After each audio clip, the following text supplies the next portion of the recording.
एक कदम आत्मनिर्भर भारत की ओर।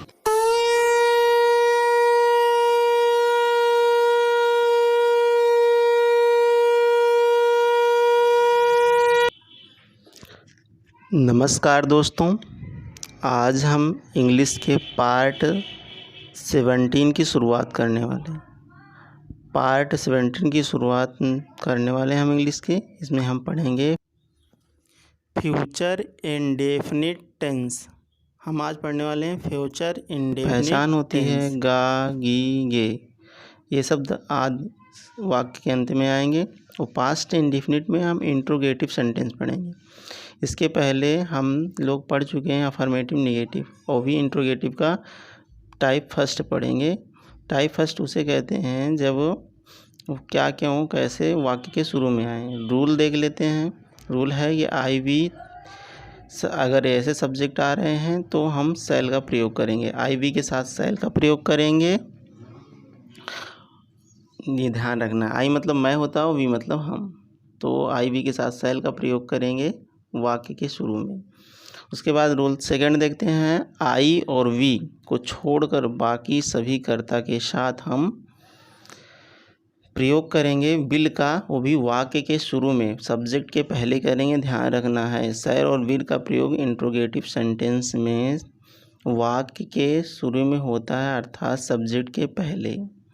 ये ध्यान रखना है। तो आई वी को छोड़कर सभी कर्ता के साथ विल का प्रयोग करेंगे, वो भी वाक्य के पहले, शुरू में, मतलब सब्जेक्ट के पहले। हम स्ट्रक्चर समझेंगे तो हमें और अच्छे समझ में आ जाएगा कि कैसे अनुवाद करना है। स्ट्रक्चर इसलिए बताया जाता है कि हम अनुवाद इसी के हिसाब से करेंगे। स्ट्रक्चर को हमको याद कर लेना है और इसी के अनुसार हमें करना है अनुवाद। सबसे पहले स्ट्रक्चर में सेल अथवा विल का प्रयोग करेंगे, वो भी सब्जेक्ट के अनुसार। अगर सब्जेक्ट आई भी रहेगा तो सेल का प्रयोग, और आई भी के अलावा कुछ भी रहेगा तो विल का प्रयोग करेंगे। उसके बाद मेन वर्ब का प्रयोग करें। उसके बाद सब्जेक्ट के बाद मेन वर्ब का प्रयोग करेंगे, जिसे वी से डिनोट करते हैं। और ऑब्जेक्ट को ओ से डिनोट करते हैं। फिर अदर चीज़ें हम लिख देंगे जो बची रहेंगी, मतलब noun, pronoun, adjective, verb, adverb, सब ये जो बची रहेंगे उनको लिख देंगे। तो हम चलते हैं पहले उदाहरण की ओर। सबसे पहला उदाहरण है, क्या वह अपने घर जाएगा। क्या वह अपने घर जाएगा, इसका सबसे पहले अनुवाद करते समय स्ट्रक्चर के अनुसार सबसे पहले विल या सेल लगाएंगे, वो भी सब्जेक्ट के अनुसार। सब्जेक्ट ढूंढ लेते हैं। सब्जेक्ट है क्या, वह मतलब ही। उस हरी के साथ विल का प्रयोग करेंगे शुरू में। फिर गो मतलब जाएगा, वर्ब हो जाएगी, और हिज हाउस मतलब अपने घर, ये अदर चीज़ में आ जाएगा। सबसे पहले हमें ध्यान रखना है कि हेल्पिंग वर्ब प्रयोग करना है, फिर सब्जेक्ट, फिर वर्ब, और फिर ऑब्जेक्ट। ध्यान रखना, सब्जेक्ट उसे कहते हैं जो काम करता है, और वर्ब उसे कहते हैं जो काम होता है। जो काम होता है उसे वर्ब बोलते हैं, ध्यान रखना है। अगला उदाहरण देखते हैं हम। क्या तुम अपने मित्र के साथ झगड़ा करोगे। क्या तुम अपने मित्र के साथ झगड़ा करोगे, इसका अनुवाद है will you quarrel with our friends. Will you quarrel with our friends में सबसे पहले हमें ढूंढना है क्या, और क्या की मीनिंग यहाँ नहीं लिखनी है, क्योंकि यहाँ पे शुरू में क्या आया है। अगर बीच में आया था तो क्या की मीनिंग वर्ड लिखा जाता। इस टाइप नंबर सेकंड में इस पर चर्चा होगी।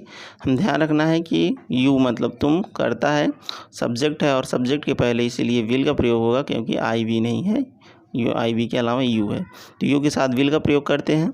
उसके बाद फिर वर्ब का प्रयोग करेंगे, क्वेरल विथ आवर फ्रेंड्स, ये हो जाएगा ऑब्जेक्ट। क्या लगाने से हमें ऑब्जेक्ट मिलता है। अगला उदाहरण समझते हैं। क्या हम अपना घर स्वयं बनाएंगे। क्या हम अपना घर स्वयं बनाएंगे, इसकी इंग्लिश करते समय, अनुवाद करते समय सबसे पहले सब्जेक्ट ढूंढेंगे। सब्जेक्ट कौन काम कर रहा है, हम, तो हम बनाने का काम करेगा, बनाना हो जाएगा वर्ब, इसलिए हम सब्जेक्ट है और सब्जेक्ट वी है, मतलब वी मतलब हम, और वी के साथ सेल का प्रयोग करेंगे, ये ध्यान रखना है। उसके बाद मेक माने बनाना, ये वर्ब हो जाएगी। आवर हाउस, ये हो जाएगा ऑब्जेक्ट। उसके बाद आवर सेल्स, ये स्वयं के लिए प्रयोग हुआ है। स्वयं के लिए अगर कर्ता वी है तो उसके लिए आवर का प्रयोग करते हैं। ये इस पर चर्चा हम प्रोनाउन पढ़ाते समय अच्छे से करेंगे कि स्वयं की मीनिंग किस सब्जेक्ट के लिए क्या होती है। क्या अशोक राजा बनेगा? क्या अशोक राजा बनेगा? सबसे पहले सब्जेक्ट ढूंढ लेते हैं। अशोक है इसमें सब्जेक्ट, क्योंकि काम करे, बनने का काम कौन करेगा? अशोक। और बनना क्या हो जाएगा? वर्ब। और इसलिए अशोक के साथ हम विल का प्रयोग करेंगे।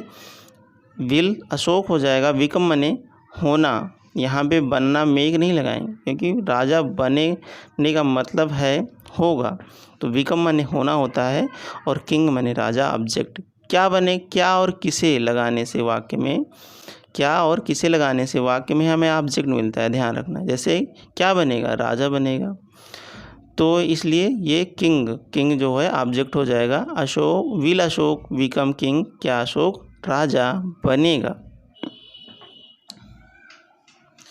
उसके बाद हम देखते हैं अगला उदाहरण। क्या हम घर से विद्यालय जाएंगे? क्या हम घर से विद्यालय जाएंगे? तो इसके लिए सबसे पहले हमें अनुवाद करना है। के लिए सब्जेक्ट ढूंढ लेते हैं। सब्जेक्ट है वी, और वी के साथ हमेशा सेल का प्रयोग करते हैं। और ध्यान रखना है कि हेल्पिंग वर्ब जो सेल है उसका पहले प्रयोग करेंगे, सब्जेक्ट के पहले। स्ट्रक्चर करना ही है। तो सेल वी, गो मतलब जाना, और जाना क्या है? मेन वर्ब है, इसलिए वी से डिनोट करते हैं। और to school from home, to school from home हो जाएगा हमारा, अदर में आ जाएगा ये। तो सबसे पहले ध्यान रखते हैं, एक बार फिर से रिपीट कर देते हैं। Shall we go to school from home? क्या हम घर से विद्यालय जाएंगे? अगला उदाहरण देखते हैं। क्या रामचंद्र जी वनवास से अयोध्या आएंगे? क्या रामचंद्र जी वनवास से अयोध्या आएंगे? इसके लिए सबसे पहले सब्जेक्ट ढूंढते हैं। सब्जेक्ट है राम, और राम के लिए हम विल का प्रयोग करेंगे, तो विल राम हो जाएगा। और इसके बाद फिर हम वर्ब ढूंढेंगे, वर्ब हो जाएगा आएंगे। तो आने का काम हो रहा है, और इसकी इंग्लिश होती है कम मतलब आना। To Ayodhya from exile, exile मतलब होता है वनवास, एक्साइल मतलब होता है वनवास। फ्रॉम प्रीपोजिशन के रूप में प्रयोग किया गया है, और इसलिए फिर एक बार फिर समझ लेते हैं। Will Ram come to Ayodhya from exile? क्या रामचंद्र जी वनवास से अयोध्या आएंगे? Will Ram come to Ayodhya from exile? अगला उदाहरण समझते हैं। क्या मैं अपना कपड़ा धुलूँगा? क्या मैं अपना कपड़ा धुलूँगा? इसकी इंग्लिश करते समय सबसे पहले शैल प्रयोग करेंगे, क्योंकि सब्जेक्ट आई है, और आई मतलब मैं।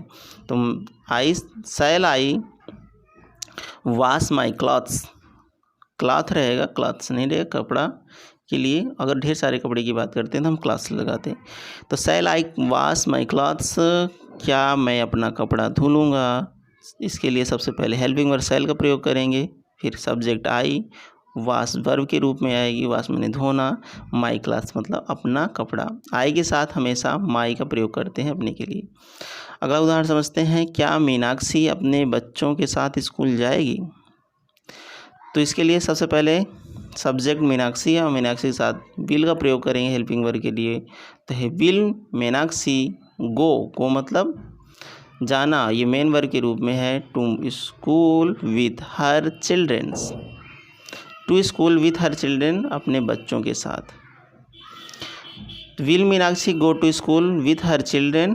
क्या मीनाक्षी अपने बच्चों के साथ स्कूल जाएगी? सबसे पहले सहायक क्रिया लगाएंगे, फिर सब्जेक्ट लगाएंगे, फिर वर्ब लगाएंगे, फिर ऑब्जेक्ट रहेगा तो लगाएंगे, नहीं तो नहीं लगाएंगे। उसके बाद अदर चीज़ें लिख दी जाएंगी, ध्यान रखना है हमें। अगला उदाहरण हम समझते हैं। अगला उदाहरण है।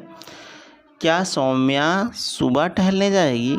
क्या सौम्या सुबह टहलने जाएगी? सबसे पहले सौम्या सब्जेक्ट है, और सौम्या के साथ विल का प्रयोग करेंगे। तो will Saumya go to walk in morning?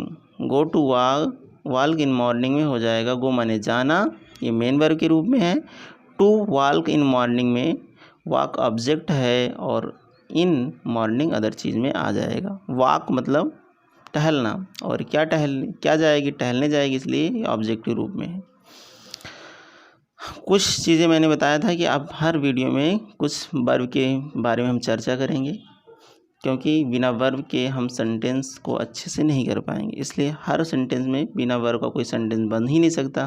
तो कुछ इस तरह हम वर्ब लेंगे जिससे हमें सेंटेंस करने में आसानी होगी। इसलिए रन रन रन, रन मतलब दौड़ना।